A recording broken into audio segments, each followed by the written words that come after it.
નમસ્કાર મિત્રો, અમારી યુટ્યુબ ચેનલમાં આપનું હાર્દિક સ્વાગત છે। તો 2025માં હોળી ક્યારે છે અને હોળી ઉપર ચંદ્રગ્રહણ પણ થવાનું છે। તો મિત્રો આપણે જાણીએ સંપૂર્ણ હોળી અને ધૂળેટીની સંપૂર્ણ કથા જાણીએ। મિત્રો, ધૂળેટી પર રંગોની ભીજવણ વચ્ચે એક અનોખી ઘટિકા પણ થવાની છે। 14 માર્ચ 2025 ફાગણ પૂર્ણિમાના દિવસે જ્યારે આખો દેશ હોળીની ધૂમમાં હશે, એ જ સમયે આકાશમાં એક દુર્લભ ખગોળીય ઘટના પણ બનવાની છે। આંશિક ચંદ્રગ્રહણ પણ શું તમે જાણો છો કે ગ્રહણ અને હોળીનો આ સુયોગ્ય આપણા જીવન પર કઈ રીતે અસર કરશે? શું આ કોઈ સંકેત છે? શું ગ્રહણનો કોઈ ગુપ્ત સંદેશ છે? આપણે આ બધું જાણવાનું છે। તો દર વર્ષે ફાગણ પૂર્ણિમાને પાવન તિથિએ ભારતમાં હોળીનો મહોત્સવ ધામધૂમથી ઉજવાય છે। આ ફક્ત રંગોનો તહેવાર નથી, પણ એ આપણી સાંસ્કૃતિક લોક પરંપરા અને આધ્યાત્મિક સાથે પણ જોડી શકાય છે। શાસ્ત્રો અનુસાર હોળી માત્ર મોજ મસ્તી નહીં, પણ પાપ પર પુણ્યના વિજયનું પ્રતીક છે। મિત્રો, આ તહેવાર સાથે ભક્ત પ્રહલાદ અને હિરણ્યકશ્યપ જે અસુર રાજા હતો તેની પણ કથા સંકળાયેલી છે અને હોળિકાના દહનમાં દુષ્ટ શક્તિઓનો અંત થાય છે અને સકારાત્મક ઉર્જાનો પ્રારંભ થાય છે। તો મિત્રો, 2025ની હોળી કેમ ખાસ છે એના વિશે આપણે જાણીશું। હોળી તો દર વર્ષે આવે છે, પણ 2025ની હોળી ખાસ કેમ છે? કારણ કે આ વર્ષે એ દિવસે એક ખાસ ખગોળીય ઘટના બનવાની છે, જે ચંદ્રગ્રહણ થવાનું છે। 14 માર્ચ 2025ના રોજ સૂર્ય, પૃથ્વી અને ચંદ્ર એક જ સીધી લાઇનમાં આવી જશે, જેના કારણે આંશિક ચંદ્રગ્રહણ લાગશે। ભારતીય સમય અનુસાર સવારે 9:39થી બપોરે 3:29 સુધી ગ્રહણ કાળ રહેશે। ગ્રહણ અને તેની ભૂમિકા। વૈદિક જ્યોતિષમાં ગ્રહણનું મહત્વ ઊંડું છે। ગ્રહણ સામાન્ય રીતે માનવામાં આવે છે કે ઉર્જાને પ્રભાવિત કરે છે અને ખાસ કરીને ચંદ્રગ્રહણ માનસિક અને ભાવનાત્મક સ્તરે અસર કરે છે। જ્યારે ગ્રહણ લાગે છે દોસ્તો, ત્યારે એવું માનવામાં આવે છે કે ચંદ્રની શીતળ અને શાંતિપ્રદ ઉર્જા વિક્ષેપિત થાય છે। એથી જ શસ્ત્રોમાં ગ્રહણ દરમિયાન ખાસ નિયમો અપનાવવામાં આવ્યા છે। શું મિત્રો, આ ગ્રહણનો ભારત પર કોઈ પ્રભાવ પડશે?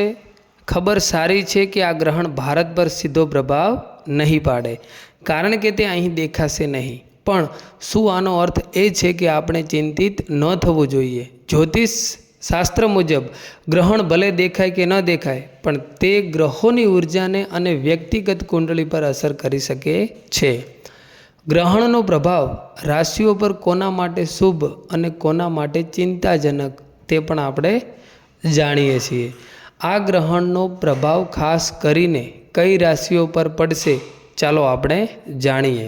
તો એ રાશિના નામ છે મેષ, સિંહ અને ધન રાશિ।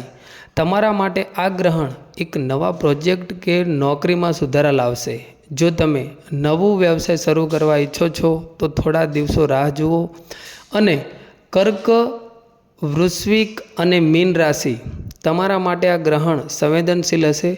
માનસિક તણાવથી બચો અને કોઈ મોટા નિર્ણય ટાળો। વૃષભ, કન્યા અને મકર રાશિ, તમારા માટે આ ગ્રહણ નાણાકીય સ્થિતિમાં ફેરફાર લાવી શકે છે। ખર્ચ વધુ થઈ શકે છે, પણ સાથે સાથે નવી તકો પણ આવશે। પછી બીજી રાશિ મિથુન, તુલા અને કુંભ રાશિ, તમારા માટે આ ગ્રહણ એક અંત અને નવી શરૂઆતનું સંકેત છે।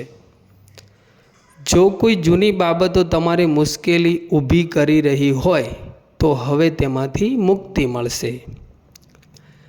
ગ્રહણ દરમિયાન અને બાદમાં શું કરવું?